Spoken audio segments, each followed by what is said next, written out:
Olá, pessoal. Bom dia para vocês. 7 horas da manhã em ponto. Hoje é dia 8 de outubro de 2025. Vencemos o primeiro terço aí do antepenúltimo mês do ano.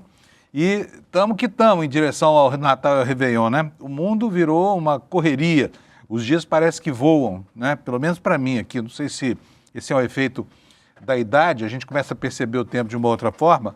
Mas se você não chegou aos 64 ainda, eu recomendo a você que a quietude dos dias, aí pelos 30, 40, é muito mais tranquila do que agora, né, nessa etapa da vida. Muita gente fala erroneamente que é a melhor idade. Melhor idade porque o cara que falou isso não ficou velho ainda, né? Bom, pessoal, vamos lá começar o nosso programa hoje. Nós estamos aqui girando em torno da expectativa lá em Brasília da aprovação, ou pelo menos da votação, né, da IOF, que vai majorar os impostos e contribuições cobrados de alguns segmentos da economia para financiar o funcionamento da máquina pública brasileira. Hoje é o último dia. Se essa MP não for aprovada hoje, ela vai entrar em desuso e o governo vai se ver em maus lençóis, porque com a tributação, principalmente das fintechs, né, vai ser possível cobrir aí um déficit estimado em 17 bilhões de reais. E dinheiro que foi aplicado em programas sociais e no funcionamento da máquina pública. Portanto, vai fazer muita falta se isso não acontecer. Ontem, numa sessão em que as coisas não foram fáceis para o governo, na comissão especial mista que analisa essa medida provisória, ela foi aprovada, mas passou por um tris, né? E a gente sabe que os ânimos para o governo não estão muito bons lá no Congresso Nacional, não, apesar das últimas conquistas, todas elas pautadas por assuntos de grande apelo popular, né? Então hoje é isso que nós temos, mas nós temos muito mais do que isso para vocês. Lá no Equador, uma comitiva presidencial foi recebida a pedradas, né? E o presidente Noboa, que é um presidente de centro-direita, disse que houve uma tentativa de assassinato e que o carro dele foi atingido, inclusive, por disparos de arma de fogo. Mas não aconteceu nada com ninguém, ninguém se feriu, ninguém se machucou.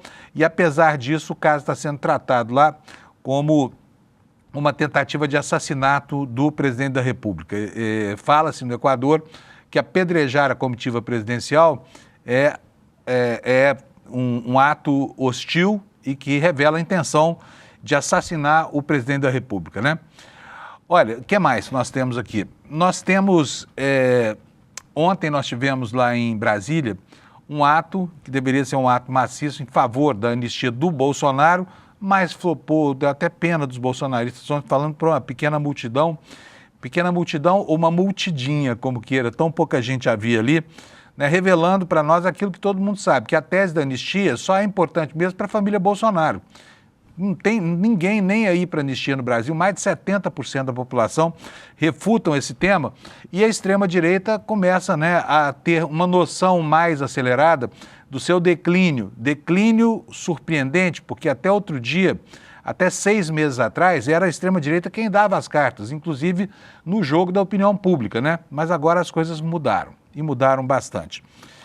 Bom, essas são as nossas manchetes, eu vou falar agora. Tem mais uma aqui, vocês sabiam, gente, que houve uma tentativa de constrangimento da nossa reportagem lá em Brasília por parte da deputada Bia Kicis? Essa galera fala de liberdade de expressão como se a liberdade de expressão fosse um valor supremo e absoluto, desde que não seja a liberdade de expressão dos seus antagonistas, né? Porque a deputada Bia Kicis foi questionada pela Manu Borges, nossa repórter, não gostou das perguntas e aí mandou a segurança do Senado impedir a Manu de entrar lá para cumprir o seu trabalho de repórter. Ela quer credenciada e tudo mais. Nós vamos falar sobre isso também daqui a pouquinho. Mas é mais uma vez, mais um elemento para nos dar a convicção de que a tal liberdade de expressão é apenas um pretexto para essa gente falar dos malfeitos que praticou, né? Por exemplo, é liberdade de expressão tramar um golpe de Estado. É liberdade de expressão mobilizar forças para um golpe de Estado. Mas não é liberdade de expressão plausível, né? De repente fazer perguntas para um parlamentar federal, né? Investido de mandato e tudo mais. A gente vai ver isso ao longo do programa de hoje. Mas eu vou chamar o meu amigo Alex, porque eu sei que vocês estão com saudade dele, né? O Alex virou um personagem aqui do nosso programa. Que beleza. Bom dia, Alex. Tudo bem? Bom dia, Panunzio. Bom dia, comunidade. Como vocês estão? Já entrei daquele jeito, Panunzio. Bom dia para nós. que você tem hoje? Tá alegre, Alex? Tá com a blusa do Palmeiras aí? Não, Palmeiras não vai jogar tão cedo? essa Né, a aqui é do blusa Real Madrid. Ah, do Real Madrid, tá bom. Isso. Tô bem europeu hoje, Panuso. Então, eu tô vendo, tá bonito. Muito obrigado, igual os seus olhos. Ô, Alex, seus olhos é bom, hein? Ô, Alex, Foi deixa eu te ótimo. perguntar uma coisa. Nós estamos vendo aí a história. Hoje nós não temos nada de futebol para falar, tá? Então eu vou falar com o Alex sobre outra coisa, que é uma coisa relativa. Por quê? Nessa história da tributação pelo IOF, das fintechs e das bets, ontem na comissão especial as bets levaram melhor. Por quê? Porque os deputados resolveram não molestar as casas de apostas, os cassinos brasileiros, né? Essas empresas que adoeceram a população brasileira com a jogatina eletrônica, mas os deputados acharam que elas não têm que pagar mais nada de imposto de renda para ajudar o país a vencer as dificuldades de financiamento da dívida pública. Sim. Eu fiquei muito curioso pelo seguinte, eu não vou em estádio de futebol há muito tempo, mas eu vejo de vez em quando, eventualmente, na televisão, e aqueles telões que eles botam nas laterais só passa propaganda de bet. Hoje acho que a Bet é o único financiador, se não o único, é um dos poucos financiadores da atividade esportiva no Brasil, né?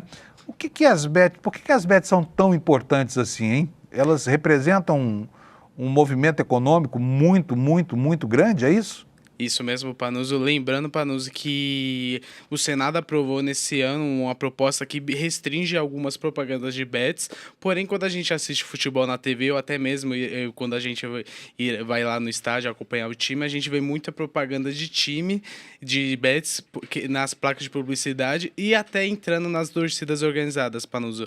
E tem outro dado importante. Como assim entrando nas torcidas organizadas? Elas estão financiando torcidas organizadas, é isso? Isso, tem bet que patrocina a estrela organizada e no uniforme tem o logo da bet e eles fazem essas propagandas tanto nas redes sociais e até mesmo no estádio com o uniforme, Panuso. É mesmo, né? Isso. Me conta do perfil econômico. Você sabe o valor mobilizado por essas bets no Brasil hoje, não? Então, Panuso, pelo que eu verifiquei aqui na matéria que você me encaminhou antes de começar o Desperta, 240 milhões girou no ano de 2024. Bilhões, né? Bilhões. Isso. E, Panuso, tem outro dado importante que entre os maiores estádios do Brasil, 3 são patrocinados, tem os naming rights vendidos para casa de apostas, que são Vila Viva Sorte, que é do Santos, Casa de Apostas Arena Fonte Nova, lá na Bahia, e a Arena das Dunas, também patrocinada por Bet, ali no nome do estádio, Panuso. Um dado muito importante também. Bom, dinheiro não lhes falta, né?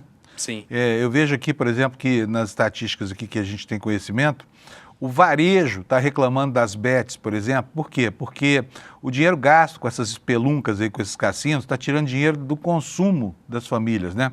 E são 2 milhões de brasileiros jogando ativamente aí, deslocadamente, ficando pobres achando que estão ganhando dinheiro, né? Sim. Você já apostou em bet?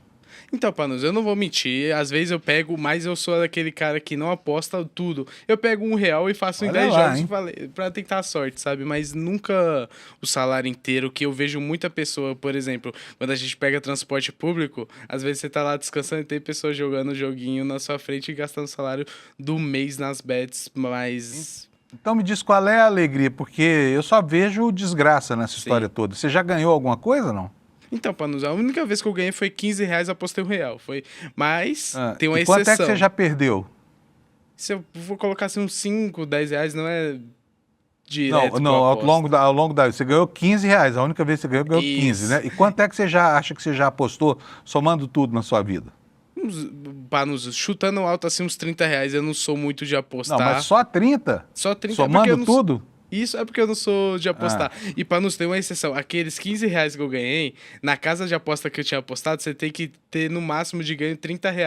Então eles deixam o dinheiro lá travado para você ficar gastando e perder. Então aqueles R$ 15 eu não ganhei. Eu perdi depois. Então... Bom, gente, então só para esclarecer, o Alex disse que ganhou, não. Na verdade ele perdeu, porque se ele jogou 30 e ganhou 15, ele gastou 15, né? Sim. Então, olha, é melhor de tudo, viu, Alex? Larga essas espeluncas para lá. Casa de apostas é feita para o dono da casa de aposta ganhar dinheiro, tá? Ninguém vai ficar rico à custa de bet, de casa de aposta, nada disso. São espeluncas mesmo para atrair o consumidor. E o consumidor vai lá na ilusão de que vai ganhar e muita gente deixa a vida lá, tá? Deixa o supermercado da casa lá, na ilusão de que vai ganhar dinheiro. Imagina, essas espeluncas só servem para uma coisa. Assim como arma só serve para matar, bet só serve para dar prejuízo, tá? É a analogia mais adequada. E depois vamos me fuzilar. Tá comparando arma com bet? Tô.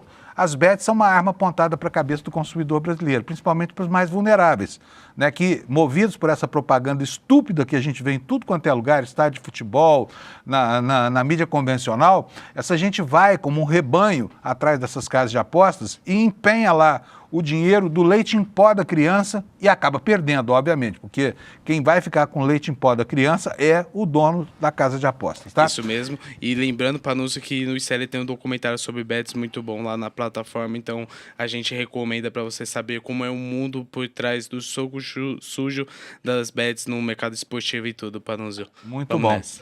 Tá ótimo, Alex. Brigadão, viu? E por que eu estou falando isso tudo com o Alex hoje, gente? Porque a gente precisa mostrar exemplos concretos do que acontece. No caso do Alex, aí o Alex trabalha aqui no ICL, obviamente é um garoto muito ajuizado, não vai jogar fora o seu dinheiro. Mas vocês viram, ele por brincadeira uma vez botou 30 conto no negócio, gastou, levou de volta 15, portanto ele perdeu 15, perdeu metade daquele dinheirinho suado que ele botou lá, né? Então não faça isso, fique longe disso, tá? Jogo, gente, é igual droga, e é uma droga muito viciante, tá? As pessoas suscetíveis, elas vão acabar caindo nesse ciclo de vícios aberto pelo relacionamento com esse tipo de empresa. E são justamente essas empresas, né, que estão matando, inclusive, a atividade comercial no Brasil, que estão destruindo muitas famílias por aí. É justamente esse segmento que foi poupado ontem na comissão especial que analisa a PEC do IOF, chamada PEC do IOF, uma PEC substitutiva lá da MP, PEC nada, da MP do IOF, né? MP 1303, tá? Que chama. Desculpa que eu falando de PEC aqui, porque estou com PEC na cabeça. Bom, gente, isso posto, vamos para a meteorologia? Vamos lá, que o dia já vai longe, né? São agora 7 horas e 12 minutos. Hoje o mapa do Brasil está assim, ó, cheio de alertas de perigo potencial. Lá no norte do Brasil, principalmente nas regiões mais a oeste, nós temos informações de que há muitas chuvas lá, chuvas intensas previstas para hoje, né? Em toda essa região do norte do Brasil. E as chuvas, por conta do cavado, que é o encontro de duas frentes frias simultaneamente, nós tivemos uma mudança brusca de temperatura aqui no sudeste e em parte do sul do país. Por isso temos aqui, olha, esses alertas de chuvas intensas aqui no sul do Mato Grosso do Sul e também lá no Triângulo Mineiro, onde a seca começa a ir embora, tá? E vamos ver aqui nessa região mais ao sul, que é onde está passando a frente com mais intensidade, o que vai acontecer hoje. Olha, ela vem lá desde o Mato Grosso, passando pelo norte do Mato Grosso do Sul, Triângulo Mineiro, norte de São Paulo e região da Serra da Mantiqueira, aqui no sul de Minas Gerais. Para essa região hoje estão previstas chuvas de entre 20 a 30 milímetros por hora, somando até 50 milímetros por dia, o que não é pouca água, ventos intensos que podem chegar a 60 quilômetros por hora e inclusive risco de queda de granizo, com baixo risco de corte de energia elétrica, estragos em plantações, quedas de galhos de árvore e de alagamentos, tá? Então, está aqui no mapa para vocês e nós temos outros alertas aqui, eu vou voltar para cá, porque nós temos um alerta de vento costeiro aqui, olha, no litoral do Rio de Janeiro e também no litoral do Espírito Santo, tá? Agora vamos ver as temperaturas aqui, a previsão, a condição de tempo nas cidades brasileiras.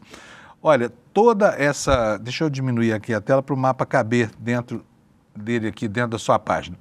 Toda essa região verde, chuvas pesadas, né?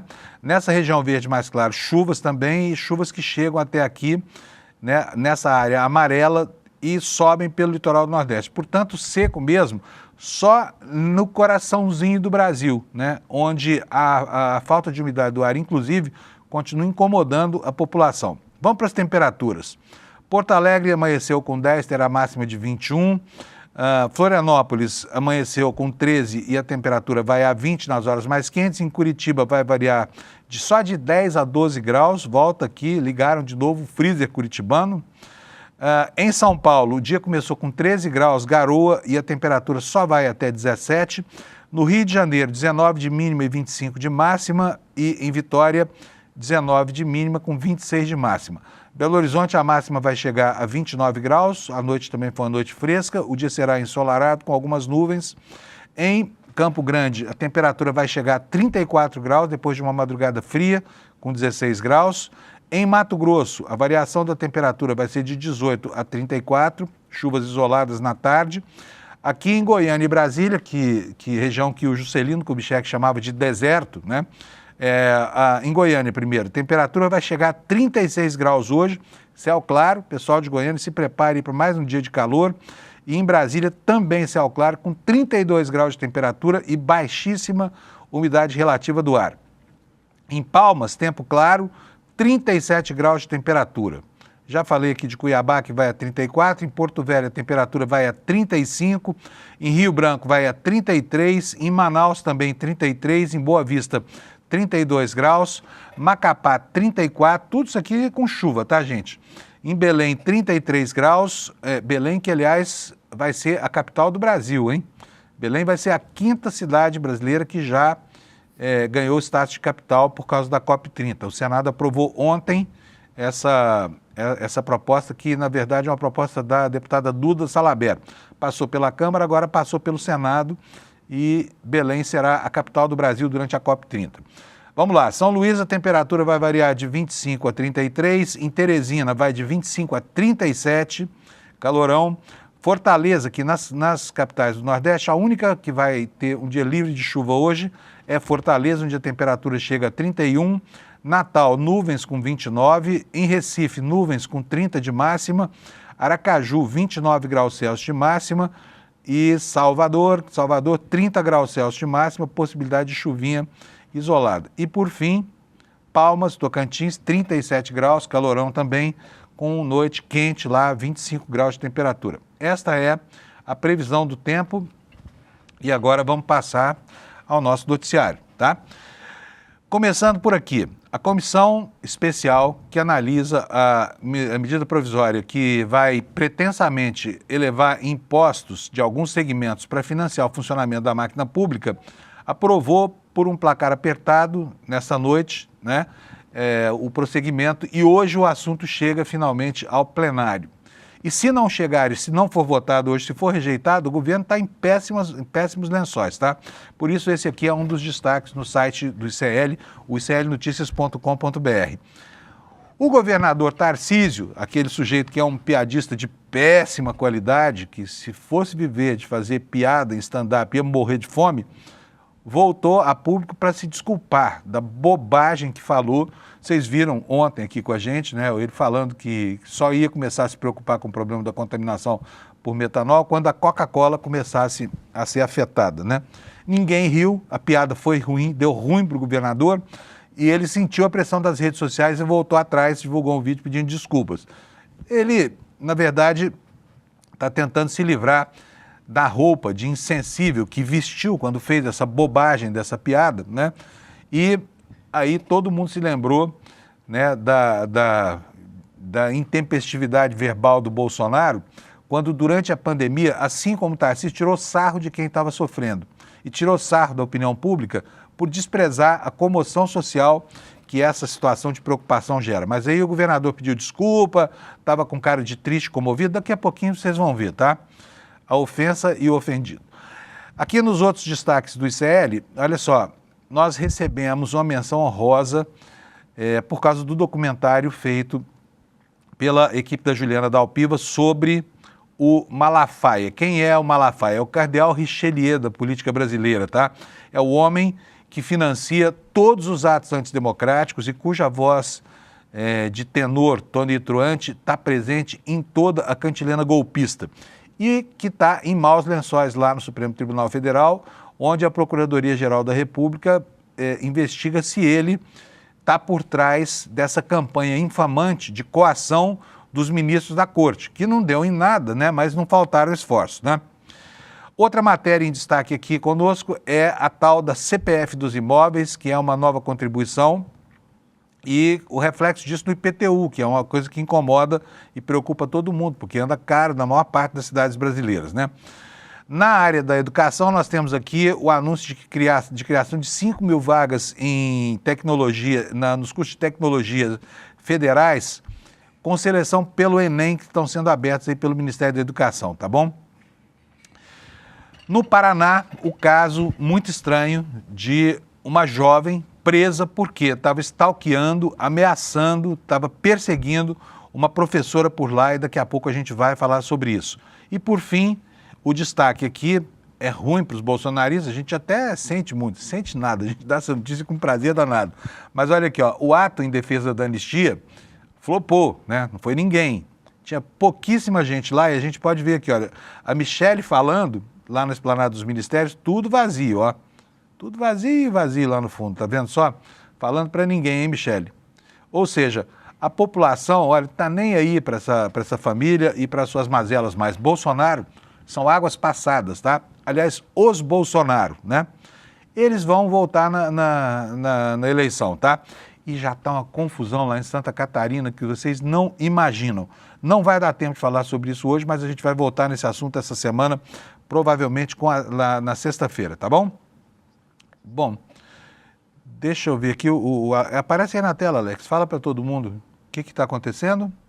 Foi com um pouquinho de atraso, mas é que tem uma notícia nova, só para dar um F5 aí pra gente informar o público também. Tem uma notícia nova que entrou do Kleber Lourenço. Porque, deixa eu dizer uma coisa para vocês, quem está acordando agora,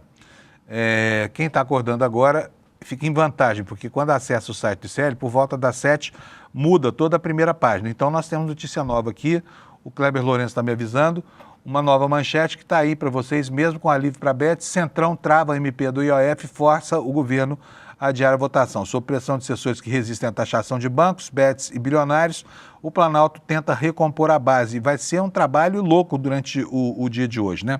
E a outra manchete está mantida, é a flopada manifestação de ontem lá em favor da anistia do Bolsonaro em Brasília, tá? Já vou passar, vamos começar inclusive por aqui para a gente saber o que está acontecendo de novidade lá em Brasília, porque essa MP do IOF é uma MP extremamente importante para as finanças públicas, né? É extremamente importante para o financiamento da máquina pública e para evitar o fechamento do ano com um déficit que não estava previsto, né? Um déficit que o governo pretende evitar. A manchete está aí para vocês, com alívio para a Bet, Centrão trava a MP do IOF e o governo adia a votação. Matéria do Kleber Lourenço. Sem os votos necessários para aprovar a MP 1303, o governo adiou para esta quarta-feira, último dia de validade da medida, a votação do texto que substitui a arrecadação do IOF, do Imposto sobre Operações Financeiras. A decisão, confirmada por integrantes do Ministério da Fazenda, veio após uma reunião de emergência no Palácio do Planalto, ontem à noite, com deputados da base aliada e membros da articulação política do governo. A reunião buscou recompor apoios diante da crescente resistência de setores do Centrão que se alinharam ao lobby de instituições financeiras e até do agronegócio, embora o governo tenha recuado, né, na taxação das letras da agricultura. Quer dizer, o interesse do agronegócio aqui foi integralmente preservado, o lobby atuou mais uma vez e como eles conseguem tudo, conseguiram mais isso. Vamos lá. Porém, mesmo com essas concessões, com a manutenção das isenções das letras LCI, LCA e redução da tributação das bets, veja só, a medida ainda enfrenta forte oposição de grupos que concentram poder econômico e influência no Congresso. Resistência que tem caráter político e corporativo.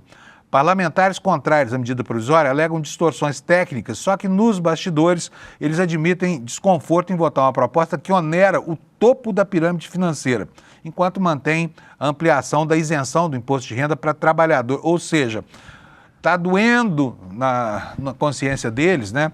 Ter que, de repente, tirar um pouquinho mais de quem tem tanto para ajudar tantos que têm tão pouco, né?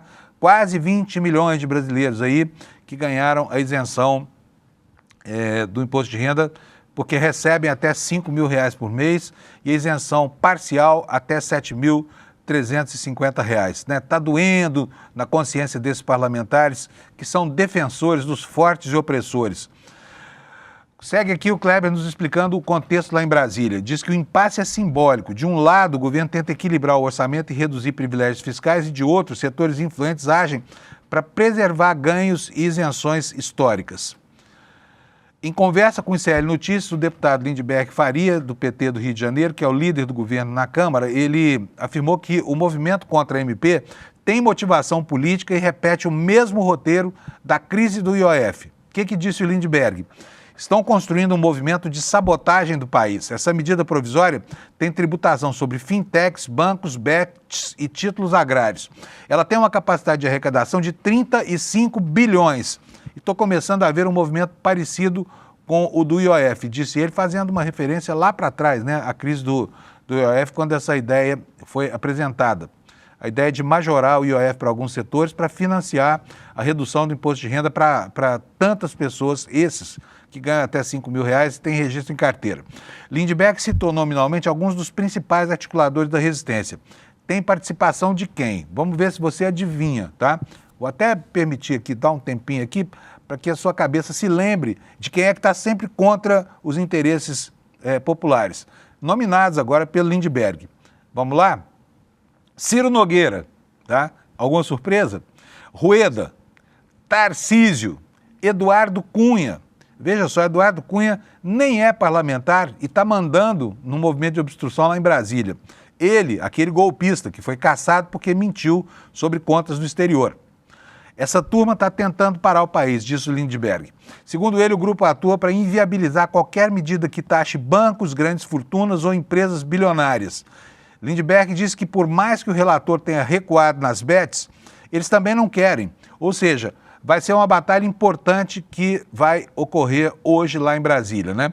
Fontes da articulação política do governo afirmam que a reunião de terça-feira, de ontem à noite, foi marcada por apelos diretos de ministros a líderes da base para evitar uma nova derrota. A avaliação é de que o Centrão transformou a MP em instrumento de chantagem, usando o impasse fiscal como moeda de troca por emendas e cargos, o que, aliás, não muda nada absolutamente na história do parlamento, na história recente do parlamento, né? A crise remete à batalha do IOF em julho, quando o mesmo grupo articulou uma sustação dos decretos do Executivo e levou o tema ao Supremo Tribunal Federal.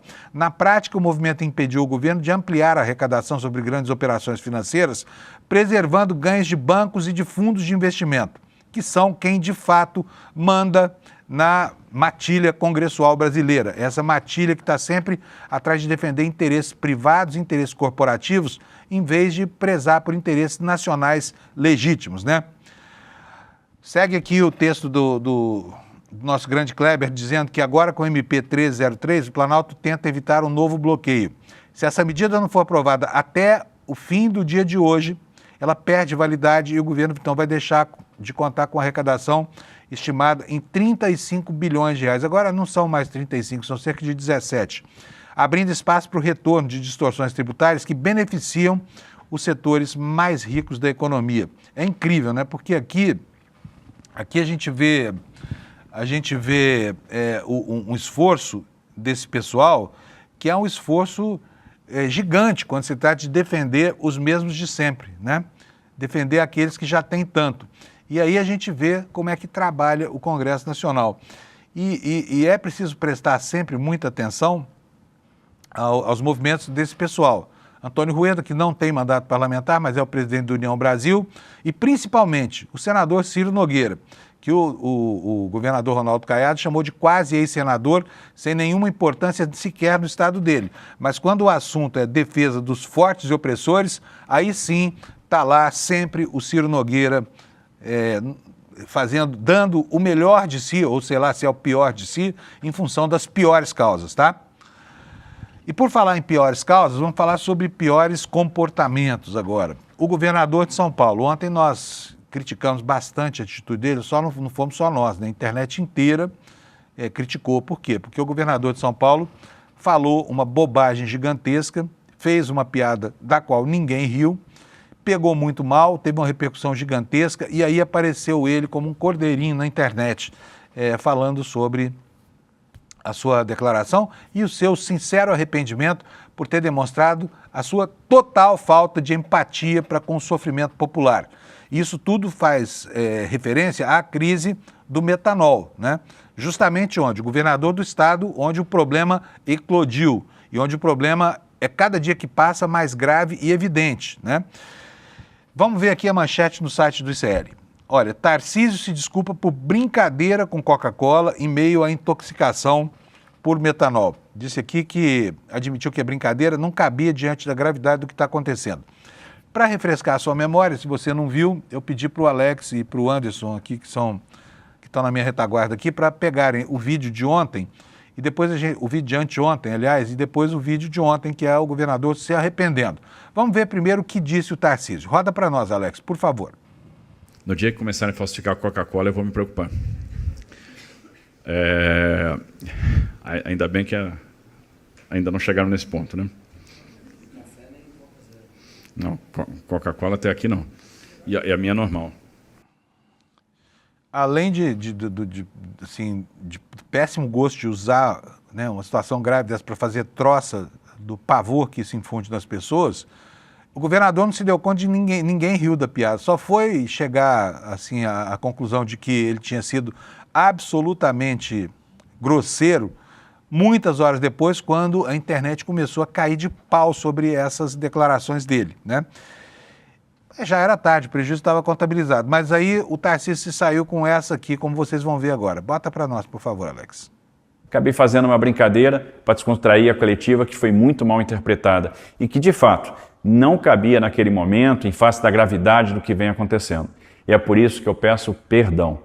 Perdão às famílias que sofrem por terem perdido entes queridos, aos comerciantes que estão vendo seus negócios sofrerem, aos que dão duro, ao público que quer uma ação firme do Estado, que quer segurança. Não tenho compromisso com o erro. Nosso compromisso é com as pessoas, é resolver a crise, é dar tranquilidade às famílias. Não é a primeira vez que eu venho aqui pedir desculpas, não será a última.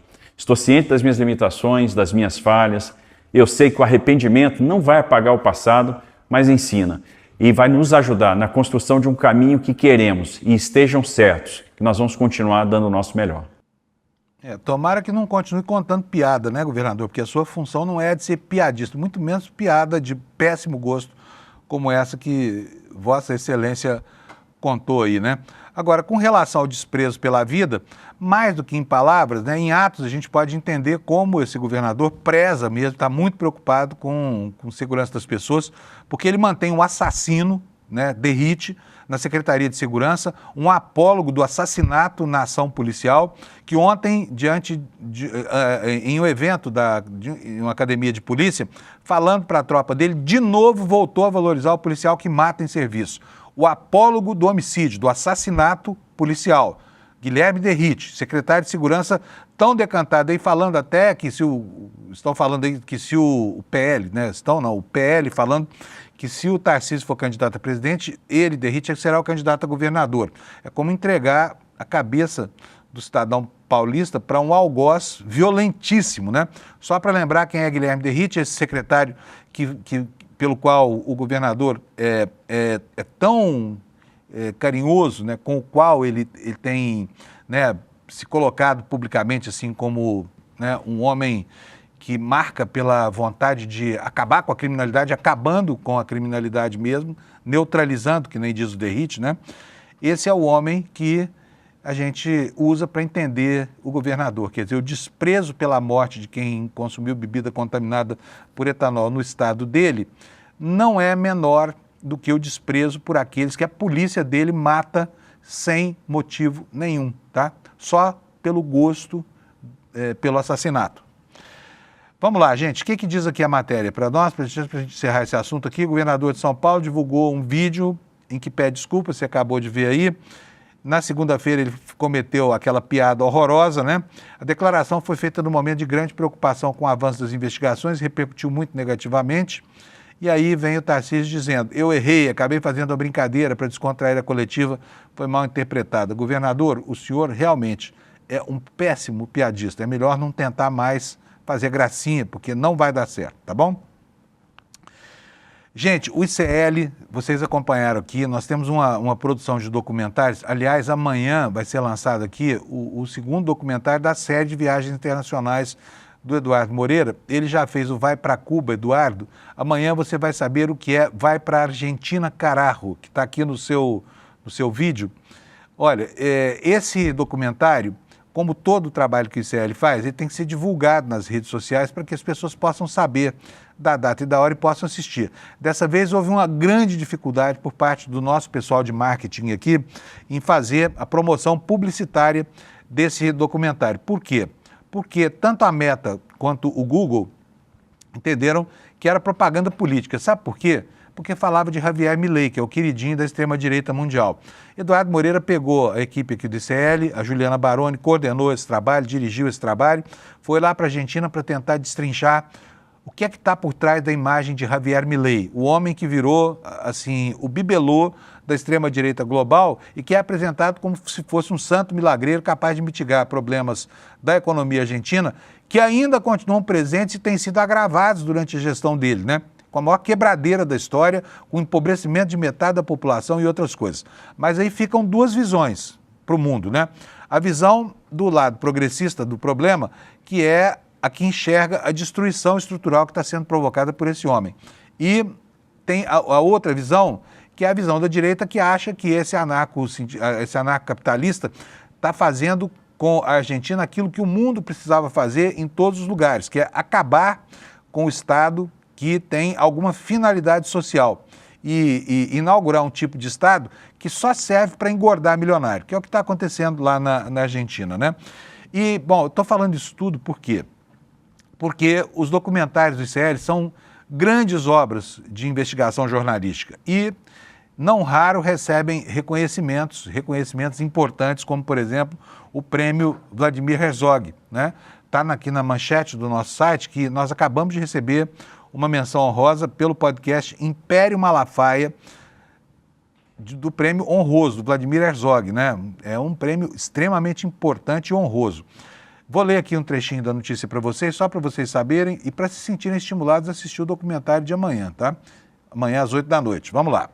A primeira temporada do podcast No Alvo, que é o original do ICL, sob título de Império Malafaia, recebeu menção honrosa na categoria áudio no 47º Prêmio Jornalístico Vladimir Herzog. A escolha dos vencedores se deu nesta terça-feira. O vencedor da categoria 5, por 5 votos a 4, foi Dois Mundos, do jornal Folha de São Paulo. A cerimônia de premiação ocorrerá no dia 27 de outubro, em São Paulo. E em maio, o ICL Notícias publicou esse podcast, que faz parte de um projeto que também tem um documentário, como eu falei, e um especial multimídia publicado no site do ICL Notícias. Essa série tem foco na construção do patrimônio político e financeiro do pastor e ativista Silas Malafaia, que, como você sabe, é líder da AVEC, né, da Assembleia de Deus Vitória em Cristo, a ADVEC. A vida financeira do pastor foi investigada pelo Igor Melo, apresentador do podcast, que atuou sob coordenação da Juliana Dalpiva, nossa repórter. No projeto também participaram Cristiano Botafogo, Gabriel Varela, Camila Mercatelli, Paula Vilar, Helenilce Botari, Éder Ribeiro, Fred Lopes, Estela Nasrini, Amon Medrado e João Brise, tá? Então está aqui o registro de que nós fizemos por merecer, fizemos bonito lá no prêmio oferecido aos melhores trabalhos de investigação jornalística do país, né? O prêmio Vladimir Herzog. Vamos lá, CPF dos imóveis, você sabe o que é isso? Esse é um assunto que está dentro do escopo da reforma tributária, né? Tem gerado preocupações. Tecnicamente, o nome disso é uma sigla, chama CIB, né? Que deve impactar o IPTU. Vamos saber o que é a tal da CIB? Matéria da Folha Press no nosso site. Previsto na reforma tributária, o CIB, que é o Cadastro Imobiliário Brasileiro, apelidado de CPF dos imóveis, tem levantado dúvidas acerca do seu impacto sobre o valor do IPTU, que é o imposto cobrado sobre a propriedade de imóveis, né, terrenos e prédios. Reforma tributária brasileira altera a forma de cobrança de imposto sobre imóveis a partir de 2026 e as principais mudanças previstas nesse caso, segundo o governo federal, não estão na fórmula de cálculo do IPTU, mas na digitalização e na integração em um único sistema de informações sobre propriedades que hoje ficam espalhados nos bancos de cartórios, prefeituras e da Receita Federal. Mudança na dinâmica de processamento de informações sobre imóveis tem gerado receio em proprietários. No início do mês, o Comprova identificou publicações nas redes sociais que revelam dúvidas e desinformações sobre as mudanças. E para esclarecer o que deve mudar e se o valor do imposto pode efetivamente aumentar, o projeto consultou o advogado tributarista Bruno Gonçalves e também informações da Secretaria Municipal de Fazenda de São Paulo e da Receita Federal. Esse novo sistema pode gerar reajustes dos valores do IPTU porque o valor de referência para os imóveis passa a ser o valor de mercado, que levará em conta as atualizações dos dados enviados pelos órgãos públicos ao novo sistema. O que é o tal do CPF dos imóveis, o que é o tal do cadastro. A reforma não altera a fórmula de cálculo. A conta continua sendo sobre a multiplicação do valor venal, que é usado como base de cálculo para o IPTU pela alíquota do imposto. A grande mudança está na forma como o valor venal vai ser apurado, a partir da criação de dois novos sistemas. Um é o SIB e o outro é o SINTER, que é o Sistema Nacional de Gestão de Informações Territoriais. Esses dois sistemas buscam modernizar todo o sistema de tributação. E a ideia é de que a atualização ajude a dar mais transparência e agilidade na coleta de informações sobre propriedade, segundo explicação do governo federal. A CIB funcionará então como uma espécie de CPF dos imóveis no país. E pelo cadastro será atribuído um código de identificação único a cada propriedade. O Sinter integrará, por meio da plataforma da Receita Federal, dados do CIB com os de cartório, prefeituras e outros órgãos. Isso permitirá um monitoramento quase em tempo real das transações imobiliárias, né? E aqui a reportagem vai tratar sobre a implicação disso no aumento do IPTU, porque há realmente uma mudança importante, né, na maneira como se faz o cálculo do imposto devido. Ela explica o seguinte, que com a implementação desses dois novos sistemas, a tendência é de que o valor venal se aproxime cada vez mais do valor efetivo de mercado, ou seja, fique mais próximo do preço real pelo qual o imóvel é vendido. Antes da reforma tributária, esse valor variava a depender do órgão responsável pelo cálculo e, no caso das prefeituras, por exemplo, que não costumavam atualizar esse valor venal regularmente, o IPTU cobrado acabava sendo defasado, porque a base de cálculo era defasada. Com o novo sistema, virá um único valor venal para cada imóvel. Isso traz mais segurança jurídica, segundo especialistas ouvidos aqui pelo site Comprova, mas também significa que a atualização dos valores será mais frequente.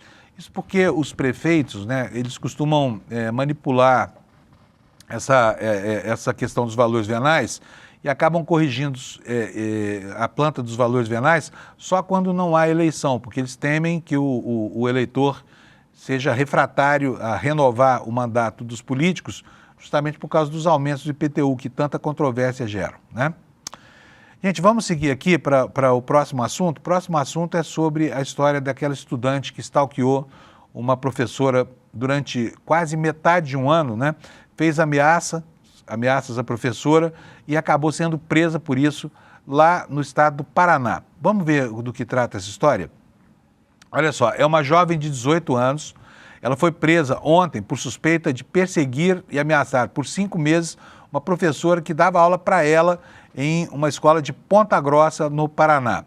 Essa jovem perseguiu a professora durante 5 meses. A perseguição começou em maio deste ano e, nesse período, a suspeita criou perfis falsos e fez ameaças à integridade física da vítima e dos familiares dela. A motivação seria o fato de a vítima ter assumido a função de outra professora de quem a suspeita gostava. Só por isso, tá? Ela foi substituir a professora dessa jovem e acabou entrando nesse circuito aqui de perseguição, né?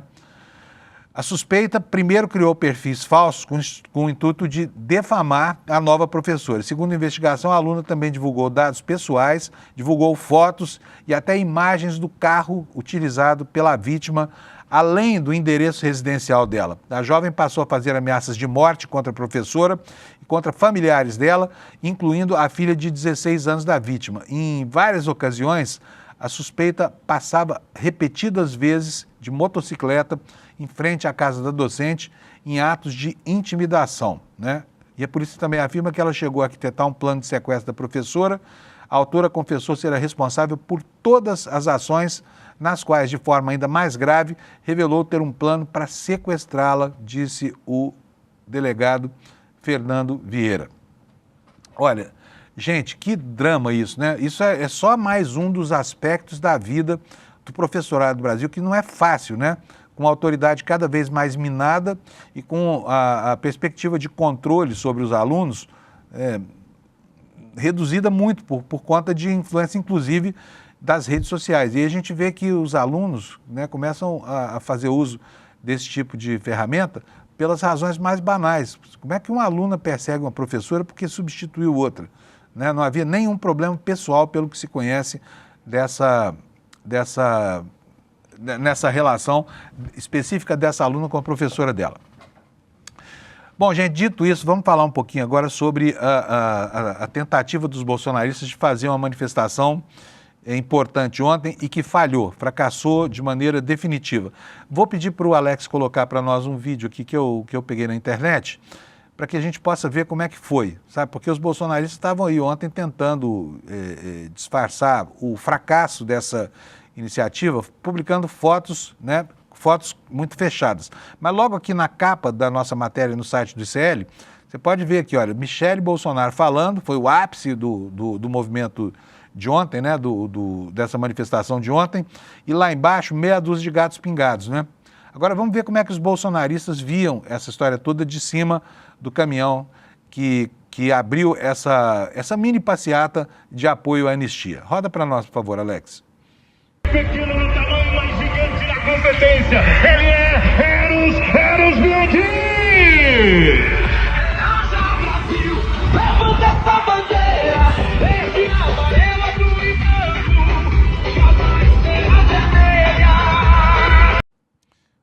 Você viu, né? Não encheu nem ali a frente da Catedral Ecumênica de Brasília, o ato fracassado da anistia, em favor da anistia. Tem outro vídeo, bota para nós aí, por favor, Alex. Então vamos ver de outro ângulo a mesma coisa. Levanta essa bandeira, verde, amarela, azul. Vamos fazer uma imagem bonita aqui agora, vamos fazer uma imagem bonita.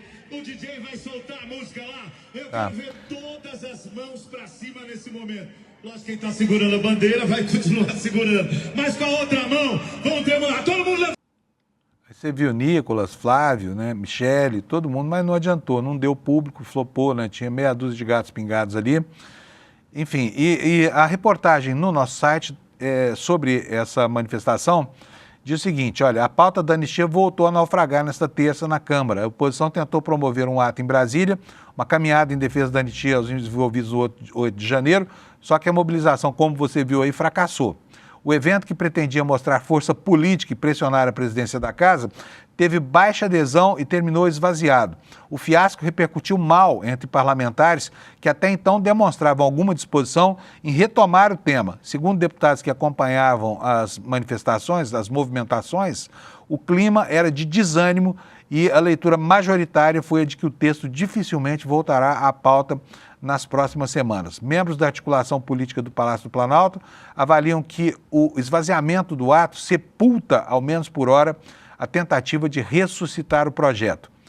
Sem base, sem adesão e com rejeição crescente até entre aliados, o tema perdeu o fôlego, resumiu um interlocutor ouvido pelo ICL Notícias. Portanto, é isso, flopou mesmo o ato dos bolsonaristas.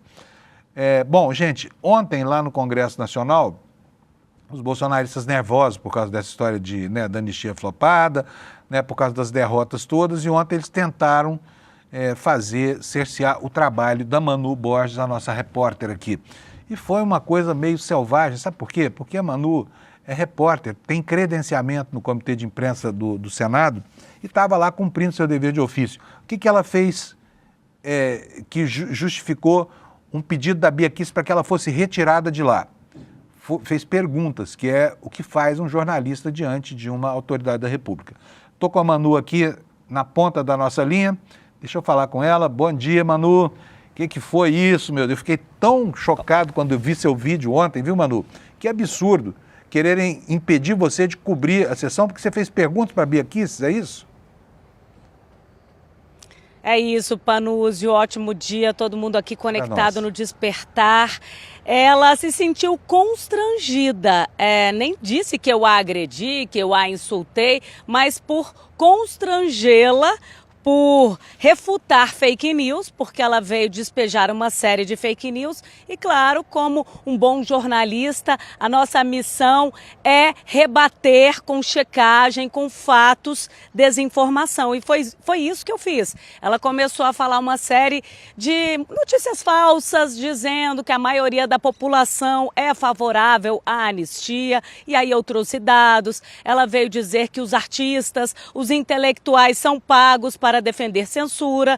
Eu disse que não era bem assim, porque, na verdade, eles são contra anistiar criminosos. Ela veio dizer que eles foram bancados pela Lei Rouanet para estarem naquelas manifestações grandiosas.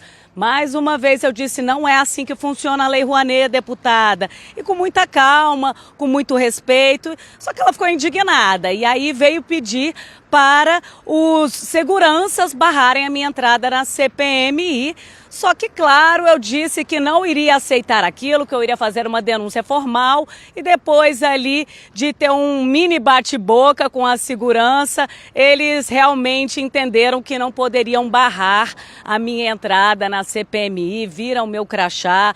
Eles sabem que eu trabalho no Congresso nessa cobertura há mais de 20 anos, então eles falaram, não dá para impedir que a Manuela entre na CPMI. Eu só não registrei uma ocorrência contra a deputada porque tudo se resolveu. Ela tentou barrar, ela que nem senadora é, e inclusive ela minimizou aí, veio dizer que o trabalho do Senado não importava quando eu perguntei sobre a possibilidade do Senado enterrar uma possível dosimetria que possivelmente poderia ser aprovada na Câmara dos Deputados, o que já é completamente descartado, segundo as minhas apurações. Haja visto esse fiasco que foi a manifestação de ontem, reuniu aí menos de 2.000 pessoas, a gente viu até o Nicolas Ferreira num vídeo pedindo para as pessoas se amontoarem, ficarem apertadas para ele tentar fazer uma foto mostrando que havia um público razoável, só que não.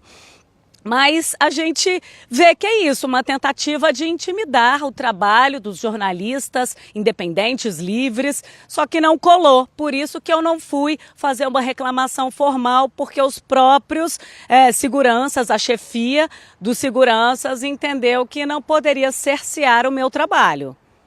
Ô Manu, o que você perguntou para ela que ela ficou tão ofendida?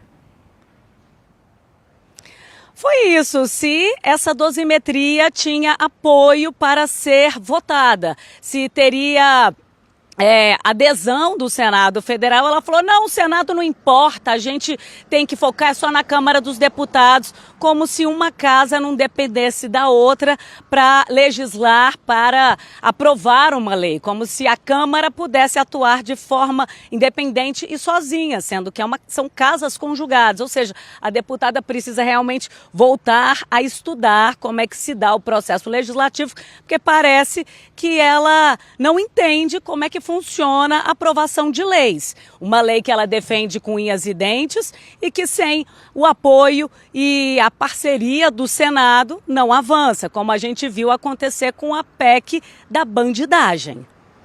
Muito bom. Manu, algum prognóstico para a votação da PEC 1303, da MP 1303 hoje, por falar nisso? Não.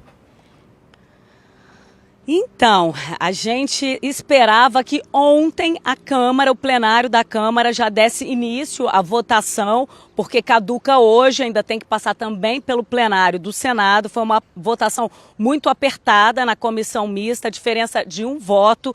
Agora, o que eu apurei nos bastidores é que existe uma força para tentar derrubar, assim como foi a MP com a alta do IOF, o Imposto sobre Operações Financeiras, o agronegócio ainda tenta sim derrubar e impor essa derrota ao governo. A gente vai acompanhar, então não teve nenhum pronunciamento do presidente da Câmara dos Deputados, Hugo Mota.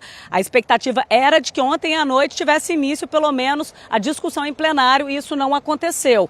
Eu procurei hoje nos sites de notícia, fiz uma varredura, não vi nenhuma informação sobre a hora que estaria marcada a votação dessa medida provisória que amplia a tributação do imposto de renda sobre aplicações financeiras. Agora eu quero só resgatar uma outra história, Panúzio. Você na época devia estar aqui em Brasília também, cobrindo o Congresso Nacional, que eu lembro de você aí dessa época, quando o senador Renan Calheiros era presidente.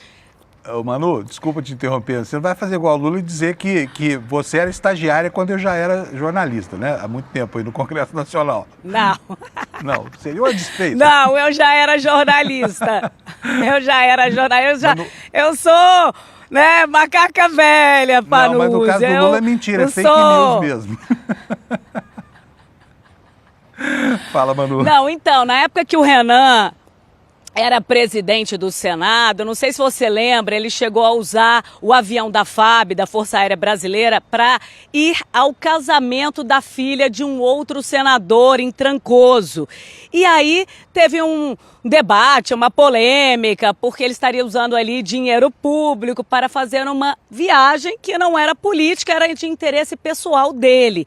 E na ocasião também o presidente da Câmara, eu até esqueci o nome dele, ele usou também o avião da FAB para ir a um jogo de futebol, levou a família, pegou muito mal e ele devolveu o dinheiro dessa corrida, né, do combustível usado pelo avião da FAB. E aí eu fiz uma pergunta para o Renan, para o então presidente. E falei, presidente, é ético, é moral usar o avião da Força Aérea para fazer uma viagem de interesse pessoal? Ele ficou indignado, mas se manteve em silêncio, fez aquele olhar matador. Se fosse ali no Pânico, iriam botar aquele raiozinho ali para me trucidar. Mas eu insisti na pergunta, apertei e ele não respondeu, ficou calado. Sabia que iria pegar muito mal se ele me xingasse, se ele me ofendesse, mas claro, dentro dele eu acho que tinha essa vontade sim de me esganar, de apertar meu pescoço. Deixa e aí não. Depois uma jornalista que até trabalha no Senado, na Rádio Senado, falou, Manuela, mas você não tem medo? O Renan, ele é vingativo, hein? Ele vai pedir a sua cabeça. E eu realmente fiquei até preocupada. Falei, ai meu Deus, será que eu vou perder meu emprego? Só que não teve nenhum tipo de retaliação. Ele não impediu que eu continuasse ali trabalhando na cobertura do Senado Federal, isso ele sendo presidente de uma das casas. Então, uma deputada de baixo clero tentar interferir, né, no Senado Federal, ela que desqualificou inclusive o trabalho dos colegas, não seria possível, por isso que eu não dei seguimento aí a essa reclamação, a essa denúncia na mesa diretora, na Secretaria-Geral do Senado. Muito bom, Manu. Olha, então, bom trabalho para você. Realmente, assim, é um paradoxo, né? Ver essa gente aí defendendo, sabe, uma liberdade restrita de expressão, por exemplo, para planejar golpe de Estado. E quando vem uma jornalista séria e correta, cumprindo a sua função, que, inclusive, entre outras coisas, é a de desmentir informação falsa, né? Aí dão esse piti. Ah, segurança, tira daqui a Manuela Borges, não deixa ela trabalhar, não. Vai para você ver o que vai dar. Valeu, Manu, um beijão para você, bom trabalho. Daqui a pouquinho você está no N1, né? Exatamente. Ótimo trabalho, só lembrando que essa é a missão do jornalista profissional, né? Checar informações e trazer fatos. Exatamente. Ótimo Muito dia. Bem. Um beijo, Manu, obrigado para você, viu? Gente, olha, antes de terminar, preciso informar aqui para você, saiu mais aqui uma rodada da Genial Quest. E tá claro aqui, olha, matéria aqui no portal CGN, cresce a rejeição à anistia, a maioria contra reduzir as penas dos condenados. Vou ler aqui para vocês um trechinho, porque o tempo vai ser curtíssimo, né? 47% dos entrevistados são contra qualquer tipo de perdão. 8% manifestam a vontade de ver medidas que melhora a situação apenas dos manifestantes, né? E 35% ainda defendem anistia para todos os envolvidos. Portanto, é muita gente, é um terço da opinião pública. Desaprovação também alcança o projeto da dosimetria do Paulinho da Força, que propõe reduzir penas impostas aos condenados e conta com o envolvimento de quem? Temer e Aécio, além do Paulinho da Força, que se prestou a esse papel. De acordo com a pesquisa, 52% dos entrevistados são contra a proposta porque consideram que as punições foram justas e 37% são a favor, alegando que as sentenças aplicadas foram excessivamente duras. 63% se posicionaram contra a PEC da blindagem, ou seja, 2 em cada 3 entrevistados, né? Aquela que limitava a atuação do Supremo Tribunal Federal e do Ministério Público quando o envolvido fosse um detentor de mandato eletivo, um parlamentar. A PEC foi aprovada pela Câmara dos Deputados, mas, como você sabe, foi atropelada pelo Senado depois que derrubou para sempre essa medida, né? E olha, tem mais uma coisa dessa pesquisa aqui, eu não vou ter tempo de fazer, mas pela primeira vez nos apontamentos do Instituto Quest para o Banco Genial, o presidente Lula aparece mais aprovado do que reprovado, tá?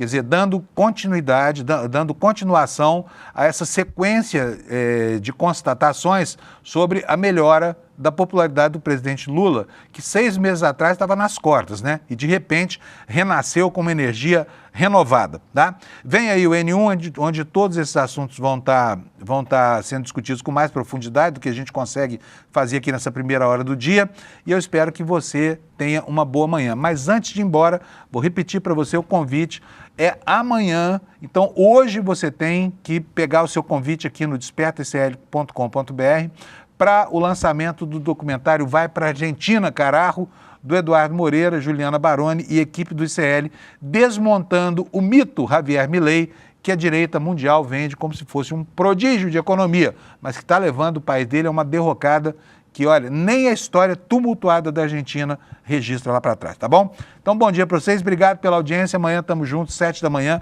e hoje eu, mais uma vez, vou apresentar o mercado e investimentos no lugar da Débora Maganha.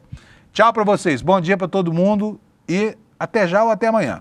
Valeu. Se você gostou de Vai Pra Cuba, Eduardo, eu tenho um convite imperdível para você. Aquele foi meu primeiro filme como diretora, exibido no Festival de Havana e premiado no Festival de Cinema de Los Angeles. Um documentário que percorreu o mundo, mostrando a realidade de um povo. Agora, nós vamos para a próxima produção. Vai pra Argentina, carajo!